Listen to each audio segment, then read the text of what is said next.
Cara, eu tava antes de gravar esse vídeo aqui, colando umas figurinhas no meu álbum. Aqui. Tô com ele aqui. Inclusive eu vou fazer vídeo no Clube do Fute. Eu vou falar um pouco mais, eu vou fazer depois desse, eu vou fazer um vídeo sobre o álbum, tá ligado? Porque tem umas coisas que estão meio ridículas, nem a questão do preço em relação a esse álbum. Mas foi meio que o gatilho pra eu querer fazer um vídeo em relação ao álbum, porque tem umas coisas bizarras aqui que eu preciso contar pra vocês. E tem uma história engraçada envolvendo isso também. Mas o fato é que, assim, eu ia fazer o vídeo sobre o álbum primeiro, antes de fazer esse vídeo que a gente tá fazendo aqui agora. Mas eu me lembrei que eu não cheguei a comentar sobre esse assunto aqui em particular em nenhum momento. E com ninguém, tá ligado? E eu falei, não, caralho, como assim? Tipo, verdade. Porra, a gente teve o Drogovic fazendo seus primeiros pontos na Fórmula E, no E-Prix de Berlim. E eu tô deixando isso passar de graça, sem ter nenhum comentário sobre. E, cara, eu achei que era merecido ter este momento de destaque do Drogovic. Porque, assim, ele é um piloto que foi extremamente subestimado. Não é a palavra que eu quero buscar, mas ele foi extremamente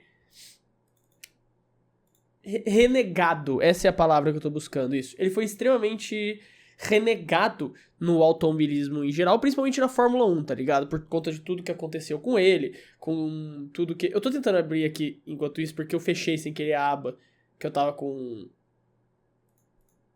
a corrida, o E-Prix de Berlim, a segunda corrida de E-Prix de Berlim aberta. Eu fechei isso aqui sem querer, eu tô tentando abrir enquanto eu falo com vocês. Mas, basicamente, o Drugo, ele foi renegado na Fórmula 1, tá ligado? E o bagulho é, a gente sabe o quanto ele sofreu, principalmente nós brasileiros que acompanhamos de perto desse cenário do Drugo, a gente tem noção do que aconteceu, né? O cara foi lá, teve uma temporada apagada na Fórmula 3, beleza, subiu pra Fórmula 2, teve um bom primeiro ano, foi pra uma equipe de ponta no segundo ano, a Univirtuoso, e daí teve todas as polêmicas envolvendo o carro, envolvendo o Joe. Ele não ganha aquele ano, volta pra MP, e daí no terceiro ano de Fórmula 2, na MP ele vai lá e ganha o título da Fórmula 2. Daí todo mundo começou a pintar, porra, ele merece uma oportunidade, o que ele fez aí não é pouca coisa, ele realmente se destacou muito, merece ganhar essa oportunidade numa equipe de ponta, numa equipe da Fórmula 1, e daí não tinha nenhuma vaga em aberto pra ele naquele momento, né? Depois disso ele acaba então assinando na reserva da Aston Martin, e durante todo esse tempo a gente viu vários rumores. Teve rumor de negociar com a Williams, teve rumor de negociar com a Sauber, teve rumor de negociar com a Alfa Romeo, que é a Sauber no caso, teve rumor de negociar com a equipe X, com a equipe Y, com a Alpine teve rumor dele negociar também. E acabou que nunca deu certo, que ele nunca conseguiu ir pra nenhuma das equipes da Fórmula 1, ele sempre era a segunda opção, inclusive a Cadillac, né, foi o que ele chegou mais perto de fato ter uma oportunidade. Supostamente ele chegou a ter conversas bem aprofundadas, conversas ali que realmente pareciam estar encaminhado pra ele conseguir ir pra Fórmula 1. Só que daí, tipo, basicamente o que deu a entender na entrevista que ele fala, né, ele fala no podcast, acho que é no... É naquele podcast da própria Globo, que é com o Rafael Lopes, me fugiu o nome agora, não é na ponta dos dedos, né? Eu acho que é na ponta dos dedos que ele participa, dá uma entrevista lá. E ele basicamente fala que, tipo, assim, eu achei que tava todo encaminhado e tal, mas basicamente eu era a primeira opção caso Pérez e Bottas não dessem certo.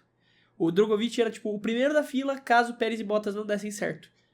Daí, obviamente, os dois deram certo e a oportunidade acabou nunca surgindo pra ele. Ele quase conseguiu entrar na Fórmula 1 por diversas equipes, mas quase não significa foi.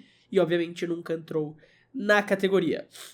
E, bom, depois disso ficou muito essa incógnita do que ele iria fazer, se ele iria ficar mais um ano na reserva, se ele iria tentar buscar uma outra coisa. E nesse tempo que ele ficou na reserva, nos 3 anos de reserva da Aston Martin...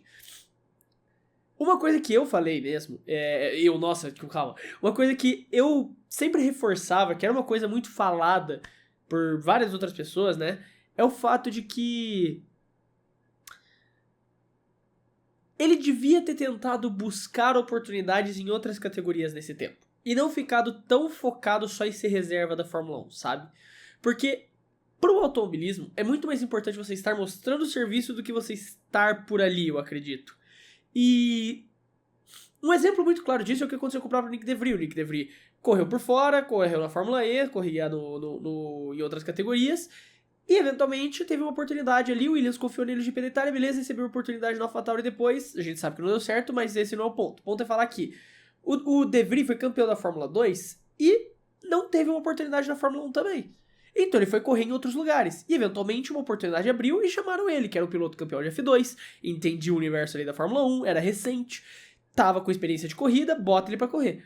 O Drugo, ele ficou muito tempo parado, fora das pistas. Ele corria em uma categoriazinha, European Le Mans Series, mas não estava correndo de fato, ativamente fazendo isso. Ele fazia simulador, ele fazia treinos privados pela Aston Martin, beleza, mas isso não é correr. Isso não é tá botando sua habilidade à prova, sabe? Isso pesa muito. E essa sempre foi uma grande crítica, pelo menos da minha parte, em relação à decisão de carreira do Drugo. Eu acho que eu entendo a questão que ele falava, não, eu tenho que estar perto da Fórmula 1, o sonho dele é Fórmula 1, ele quer Fórmula 1, ele quer Fórmula 1. Inclusive ele falou, né, quando ele assina com o Andretti pra ir pra Fórmula 1, ele fala, o sonho ainda é Fórmula 1, mas eu tô indo pra Fórmula E. E, cara, o sonho é Fórmula 1, beleza. Você quer estar próximo da categoria, beleza. Mas você precisa estar correndo também pra mostrar serviço. Você precisa correr em outras categorias pra mostrar serviço. Ele recebeu oportunidades de Indy, ele recebeu oportunidades da própria Fórmula E pra continuar correndo. E isso é muito importante. A Indy eu até entendo, porque a Indy é realmente outro mundo. É muito mais difícil da Indy você ir pra Fórmula 1, mas a Fórmula E tá ali do lado. A gente já viu o próprio caso do Nick De Vries, sabe, fazer esse pulo. O Albon, tudo bem que ele não chegou nem a correr na Fórmula E, mas ele iria pra Fórmula E com a Nissan, e daí ele foi trazido pra Toro Rosso por conta de todo o caos que aconteceu, né? Ricardo saindo da Renault, precisa subir Gasly, vaga na Toro Rosso, puxa o Albon. Então, a Fórmula E é uma categoria que que já abriu portas, pelo menos, pra pilotos na Fórmula 1. Então ele ter ido antes pra categoria pra mim teria sido muito melhor, porque daí acontece coisas aqui. Ele não vinha fazendo uma boa temporada até agora, mas ele finalmente pontua no E-Prix de Berlim. E o nome dele começa a ganhar destaque, o nome dele começa a aparecer mais. Talvez agora já seja meio tarde. A verdade é essa, talvez agora já seja meio tarde pra esse destaque. Mas esses pontinhos em Berlim demoraram pra vir porque ele realmente não tava fazendo um bom começo de temporada, sabe? A gente tem que ser justo, eu torço muito por ele. Qualquer piloto brasileiro sempre vai ter na minha torcida, independente de qualquer coisa, mas eu sou justo. Eu sempre dou a minha opinião sincera sobre as coisas. Inclusive, quando me perguntam sobre vários dos pilotos que estão na Fórmula 2, na Fórmula 3, você acha que eles vão ganhar? Você acha que ele vai pra Fórmula 1? E eu falo, não, às vezes já aconteceu em caixinha do Instagram, gente respondendo no reply. Cara, vai se ferrar, vai tomar no seu cu, tá ligado? Eu esqueci que eu não tô no clube aqui, não tem problema falar essas coisas. Cara, vai tomar no seu cu, você fica torcendo contra brasileiro. Vai falar merda assim na puta que pariu. Por que ele estaria lá se ele não estivesse tentando ser campeão? Não é que eu não tô falando que alguns pilotos brasileiros não estão tentando ser campeão. Eles obviamente estão. Todo mundo que tá na Fórmula 3, na Fórmula 2 está tentando ser campeão. Mas um ou outro, eu particularmente pelo que vi, não acredito que tenha potencial pra isso. E eu vou ser justo quando eu falo essas coisas. Sempre que eu avaliar um piloto, apesar de torcida, eu vou ser justo nas minhas análises. E o fato é, o Drogovic não fez um bom começo de temporada. Ele errou muitas vezes por culpa dele.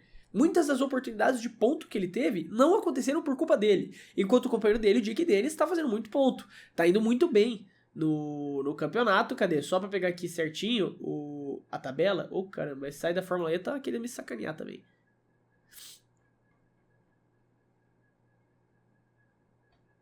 Cara, o site da Fórmula E tá de sacanagem com a minha cara. Eu não vou mentir pra vocês, não. Eu vou ter que ir na Wikipédia mesmo. Inacreditável. O site da Fórmula E simplesmente não carrega a tabela. Tipo, fica um aviso ali, espera aí, hein, vamos carregar. E não carrega e fecha o bagulho, pelo amor de Deus. Cadê aqui? Pronto. O Jake Dennis tá em 7º lugar, já venceu corrida, a primeira da temporada. Sabe? Tá com 66 pontos. O Drogovic fez os primeiros e eu acho isso muito foda. Eu acho isso importante pra dar moral, pra finalmente quebrar essa barreira. Pegar os pontinhos e começar a escalar. Sabe? Eu acho isso extremamente importante. Eu fico muito feliz porque começa a mostrar, cara. Agora a partir disso se constrói a confiança e vai subindo, vai escalonando pra melhorar. Pra construir essa confiança e ir melhorando ao longo da temporada. Porque é isso que bota o seu nome no jogo. É isso que transforma você em marketing. É tu vencer, é tu ir bem, é tu fazer boas corridas. E tu tá preso lá na reserva da Aston Martin, eu sempre achei um erro da parte dele. Agora na Fórmula E ele tá certo. Ele tá conseguindo, finalmente ele aceitou isso e foi pra uma outra categoria. Começou ok, ele podia ter tido oportunidade de pontuar em outras corridas, beleza. Mas aqui ele finalmente pontua, abre essa porta e eu fico muito feliz por ele. De verdade, porque ele é um piloto que tinha um bom potencial. Que eu acho que talvez já seja tarde pra voltar pra Fórmula 1, mas ele ainda tem um potencial muito grande de fazer um nome no automobilismo, em outras categorias que sejam. E aqui na Fórmula E ele tem total oportunidade. Eu fico triste que eu não pude ver a corrida ao vivo do E-Prix de Berlim, mas a gente vai ter outras corridas agora, vai ter o E-Prix de Mônaco daqui a pouco, vai ter Xangai também, com 3 etapas, se eu não me engano, em Xangai, né? Eu não lembro, acho que na verdade são 3 etapas na China, só que 2 em Xangai e uma em outra, não lembro agora. Deve ter Tóquio, etapa dupla também, e Londres com etapa dupla também pra finalizar o calendário. Então, assim, a gente vai ter muitas oportunidades ainda dele pontuar, muitas corridas boas pra ele começar com esse pé direito, especialmente na próxima temporada da Fórmula E, que vai trocar pros carros dos Gen 4 lindos, maravilhosos. Mas o fato é que é isso que o Drogovic tinha que ter focado em fazer desde o começo. Sabe? Pegar o carro dele, pegar a carreira dele, botar em destaque em outra categoria que ele pudesse se destacar. E agora ele vai começar a poder fazer isso melhor, porque pontuou, vai conseguir tirar esse peso das costas e correr mais leve nas próximas. E eu também só quero trazer o destaque de que, cara, o carro da Lula é muito merda, né? O Zayn Malouney fez ótimas corridas nas duas provas. E ele sempre tava lá em cima e do nada ele tava em último junto com o Lucas de Graça, tá ligado? É inacreditável, pô, esse carro da Lula é muito ruim, mano. Coitado do meu mano Zayn Malouney, ele tá sendo queimado aí porque ele tem esse carro merda. Só isso que eu queria dizer mesmo.